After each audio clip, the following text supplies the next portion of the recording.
Hi guys, welcome back to my channel. Thanks for joining me. Today's video is going to be the first one like this. It's a restoration video. So we have an old garden ornament that used to belong to my nan, and it was bought 23 years ago and it's starting to look a bit weathered. So we decided that we were going to try and restore it as best we could back to its original colours and its original state. So the garden ornament is a windmill, and we had a good long look and to see if we could make out what colours it was before. Then we popped down to Homebase and we bought some small pots of masonry paint and just started repainting over the top.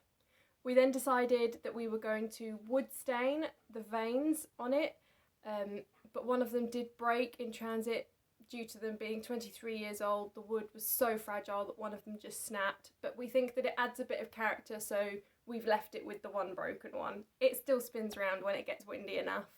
So at the end I'll show you some before and after photos properly so you can really see how much of a difference the paint has made. If you want to see more restoration, upcycling, crafty, DIY stuff in the future, just hit the like button, hit the subscribe button, follow me on Instagram, all the good stuff. And I hope to see you again next time. Bye!